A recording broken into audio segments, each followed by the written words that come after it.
Shalom, kaum Bapa yang Tuhan Yesus kasihi. Hari ini kita masuk dalam ibadah Pelkat PKB masih dari rumah kita masing-masing. Kita bersama akan beribadah kepada Tuhan di hari ini. Tapi sebelumnya, mari bersama kita mengambil saat teduh untuk memohon bimbingan Roh Kudus menuntun kita dalam sepanjang ibadah kita saat ini. Kita bersaat teduh.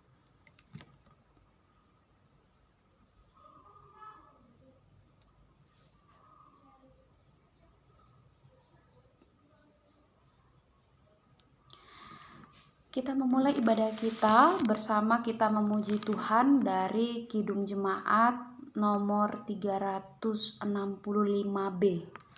Kidung Jemaat nomor 365B. Tuhan ambil hidupku, kita nyanyikan baitnya yang pertama dan baitnya yang kedua. Kidung Jemaat 365B, bait yang pertama dan baitnya yang kedua. Tuhan ambil hidupku, dan kata-kata seterusnya. Tuhan ambil hidupku dan kuduskan bagimu, pun waktuku pakailah memujimu selamanya, memujimu selamanya. Tanganku gerakkanlah, kasih-Mu pendorongnya, dan jadikan langkahku berkenan kepadamu, berkenan kepadamu. Mari kita berdoa. Dalam kebesaran kasih dan rahmat Tuhan, kami datang bersyukur untuk anugerah pengampunan yang Tuhan beri, untuk kesehatan dan kekuatan yang Tuhan nyatakan, untuk hari baru yang Tuhan berikan, sehingga dalam segala keadaan yang baik kami boleh datang beribadah kepada Tuhan dalam ibadah Pelkat PKB hari ini. Dalam memahami kekayaan firman Tuhan, kami memohon kiranya hikmat-Mu menguasai hati dan pikiran kami, sehingga kekayaan firman Tuhan dapat kami mengerti, bertumbuh dan berbuah dalam hidup keseharian kami. Bersabdalah ya Allah bagi kami, sebab kami anak-anak-Mu telah siap mendengar. Di dalam nama Tuhan Yesus firman yang hidup kami berdoa. Amin.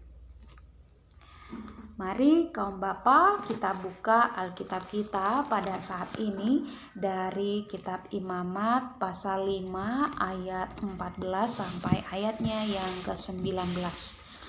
Imamat pasal 5 ayat 14 sampai ayatnya yang ke-19. Firman Tuhan berkata demikian, korban penebus salah. Tuhan berfirman kepada Musa, apabila seseorang berubah setia dan tidak sengaja berbuat dosa dalam suatu hal kudus yang dipersembahkan kepada Tuhan, maka haruslah ia mempersembahkan kepada Tuhan sebagai tebusan salahnya seekor domba jantan yang tidak bercela dari kambing domba, dinilai menurut sikal perak, yakni menurut sikal kudus menjadi korban penebus salah. Hal kudus yang menyebabkan orang itu berdosa haruslah dibayar gantinya dengan menambah 1/5, lalu menyerahkannya kepada imam. Imam harus mengadakan pendamaian bagi orang itu dengan domba jantan korban penebus salah itu, sehingga ia menerima pengampunan. Jikalau seorang berbuat dosa dengan melakukan salah satu hal yang dilarang Tuhan tanpa mengetahuinya, maka ia bersalah dan harus menanggung kesalahannya. Haruslah ia membawa kepada imam seekor domba jantan yang tidak bercela dari kambing domba yang sudah dinilai sebagai korban penebus salah. Imam itu haruslah mengadakan pendamaian bagi orang itu karena perbuatan yang tidak disengajanya dan yang tidak diketahuinya itu, sehingga ia menerima pengampunan. Itulah korban penebus salah. Orang itu sungguh bersalah di hadapan Tuhan. Demikianlah firman Tuhan. Berbahagialah kita yang tidak hanya mendengarkan firman Tuhan saja, tetapi mampu melakukannya dalam kehidupan kita sehari-hari. Kaum Bapa yang Tuhan Yesus kasihi, berbicara tentang kekudusan, kita sudah mulai hari Minggu kemarin sampai pada hari ini kita masih berbicara tentang kitab Imamat di minggu keempat sesudah Paskah.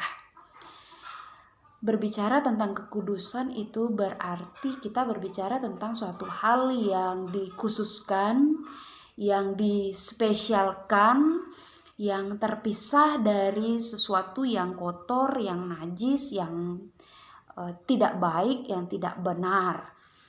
Kalau berbicara tentang kekudusan berarti kita akan melihat sesuatu hal yang dipersiapkan, makanya dia dibersihkan, disucikan, ya, dipisahkan. Berbicara tentang sesuatu hal yang dipersiapkan oleh Allah untuk pekerjaan yang mulia. Ketika Tuhan Yesus datang dalam dunia, kemudian melalui peristiwa Jumat Agung, peristiwa Paskah, kita melihat betapa besar kasih Allah dalam dunia ini, sehingga dia rela untuk mati di kayu salib, menebus setiap dosa kita, kemudian menguduskan setiap orang berdosa. Itu berarti pengorbanan Kristus adalah jalan untuk kita menerima keselamatan, dan di dalamnya kita dipersiapkan untuk membagikan keselamatan itu juga, keselamatan yang telah kita terima daripada Allah, untuk mereka yang belum mengenal Tuhan atau mereka yang masih hidup, ya, di dalam dosa, dan kita membagi keselamatan kepada mereka supaya mereka pun sungguh-sungguh menerima Kristus dalam hidup dan menerima keselamatan itu juga bersama-sama seperti kita yang telah dikuduskan dan diselamatkan oleh Tuhan. Kaum Bapa yang Tuhan Yesus kasihi, sehingga kalau kita melihat dari apa yang sudah saya sampaikan tadi tentang makna kekudusan itu sendiri, berarti kudus itu, kekudusan umat itu adalah sesuatu perkara yang serius. Dan kalau kita tidak melakukan dan melaksanakannya dalam kesungguhan, maka akan ada konsekuensi yang harus diterima sebagai orang-orang yang melanggar kekudusan Tuhan. Sehingga dalam hal itu kitab Imamat ini kemudian ditulis untuk mengatur supaya umat tidak melakukan dosa di hadapan Tuhan. Umat selalu kemudian hidup dalam keteraturan, mempertahankan kekudusan mereka di hadapan Tuhan. Sebab ada tertulis, kuduslah kamu sebab aku kudus.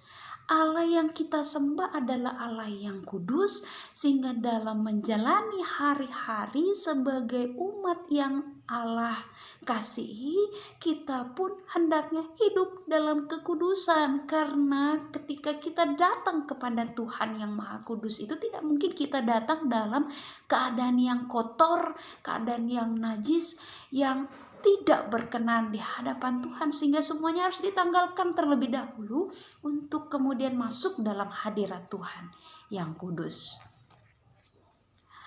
Dalam bacaan kita pada saat ini, kita melihat ada kesalahan yang kemudian menjadi tujuan kenapa korban penebus salah ini dinyatakan dan disampaikan kepada Tuhan. Kesalahan yang pertama yakni orang berubah tidak setia kepada Tuhan dengan cara menggelapkan uang atau barang-barang yang seharusnya dipersembahkan kepada Dia, tetapi dipakainya untuk kepentingannya sendiri atau keluarga. Dalam hal ini kita mengingat ketika Tuhan Yesus marah di Bait Allah.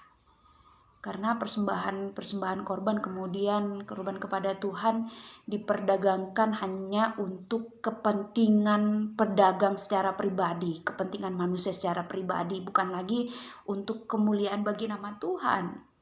Dan hal ini sangat ditentang oleh Allah. Allah tidak berkenan apa yang harusnya dipersembahkan untuk Tuhan, apa yang dikuduskan untuk kemuliaan bagi namanya, kemudian dipakai oleh manusia untuk kepentingannya sendiri, mencari hal yang sia-sia.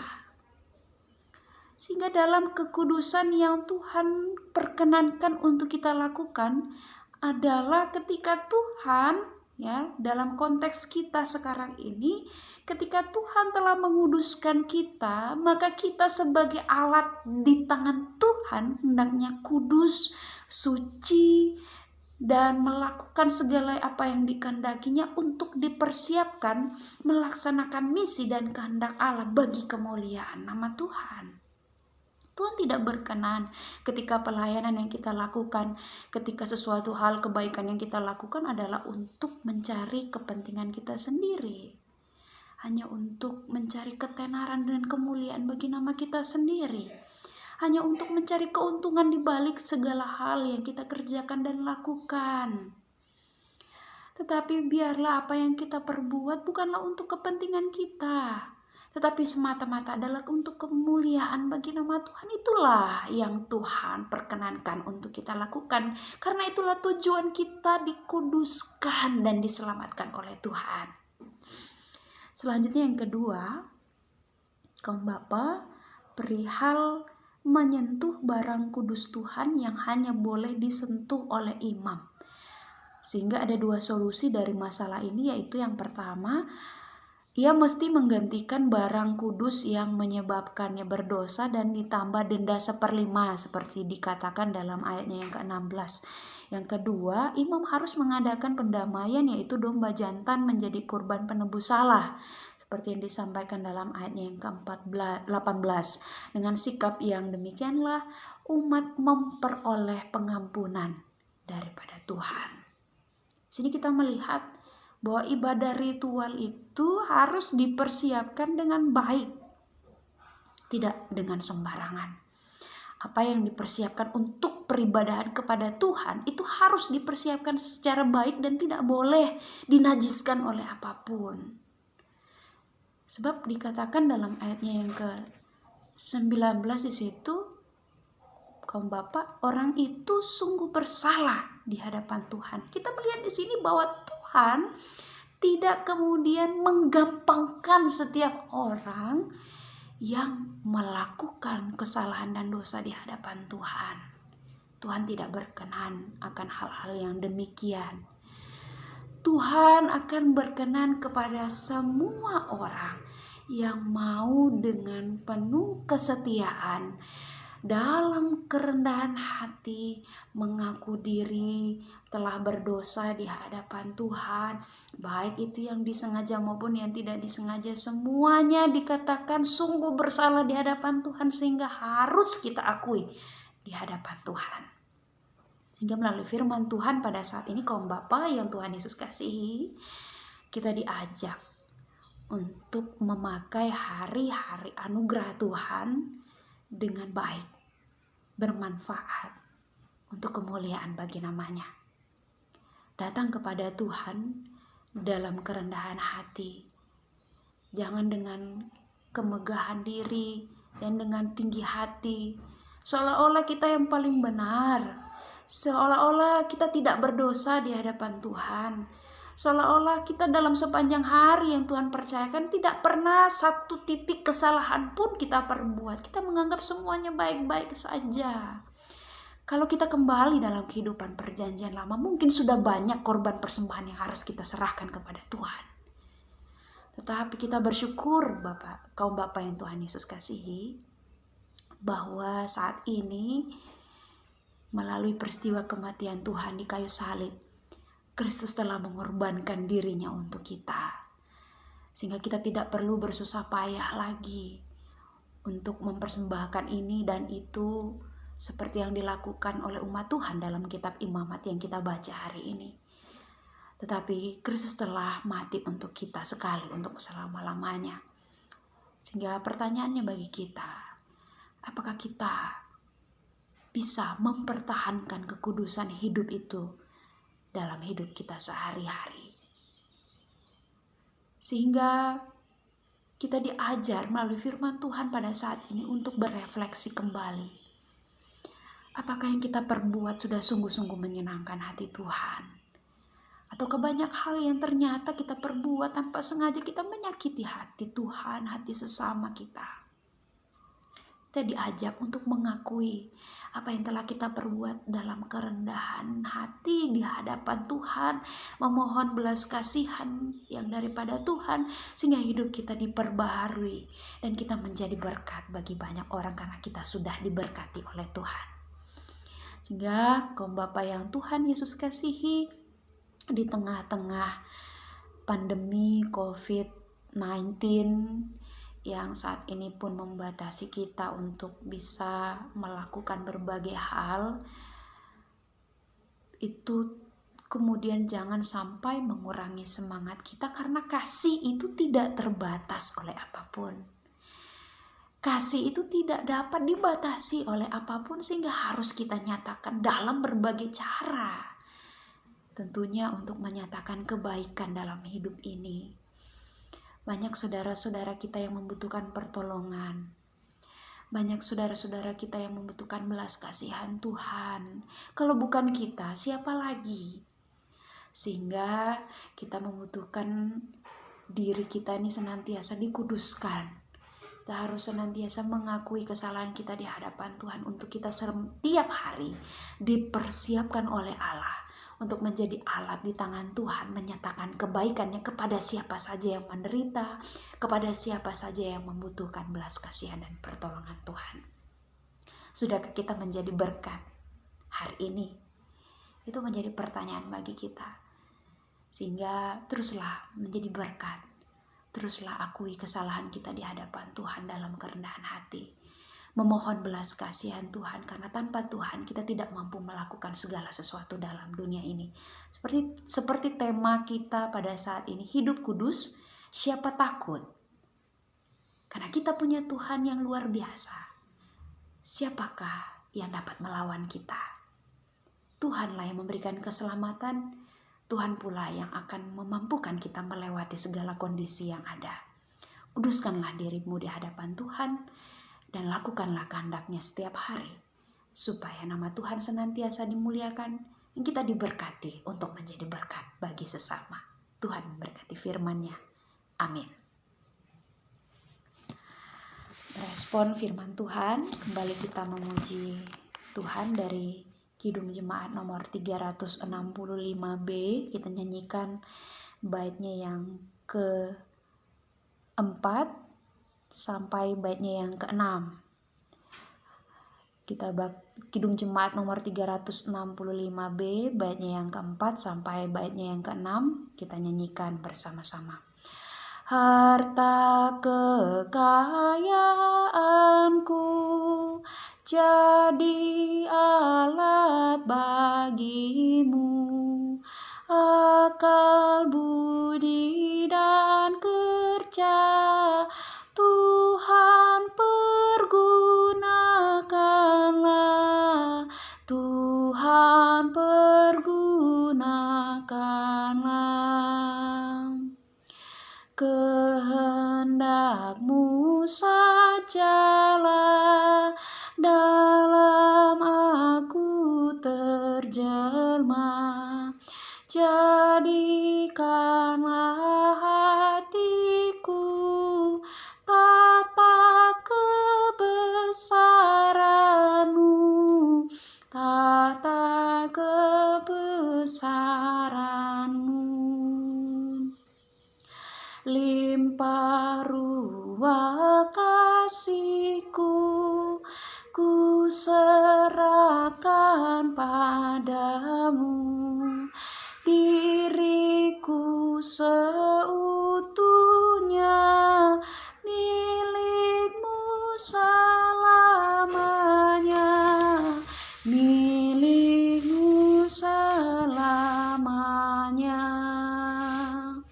kita berdoa. Terima kasih Tuhan untuk firman-Mu yang menyadarkan kembali kepada kami segenap kaum Bapa bahwa kami harus hidup untuk menjadi berkat karena kami telah diberkati oleh Tuhan. Engkau telah menebus kami, memperbaharui hidup kami, sehingga kami dimampukan untuk selalu setia dalam menjalani hidup ini, mempertahankan kekudusan yang telah Tuhan anugerahkan bagi kami. Karena Engkau adalah kudus, sehingga kami sebagai umat-Mu pun harus kudus dalam hidup ini. Ampuni kami Tuhan, ketika kami seringkali melalaikan kekudusan yang Engkau beri. Masih banyak perbuatan yang menyakiti hati-Mu dan hati sesama kami. Ampunilah kami Tuhan, dalam kerendahan hati kami datang kepadamu. Sucikanlah kami, kuduskanlah hidup kami, untuk Tuhan pakai menjadi alat bagi kebesaran dan kemuliaan nama Tuhan. Kami serahkan seluruh hidup kami Tuhan. Berkati rumah tangga kami, istri, anak-anak, orang tua, sanak saudara, keluarga besar kami Tuhan. Terpujilah nama-Mu ya Bapa dalam kerajaan surga.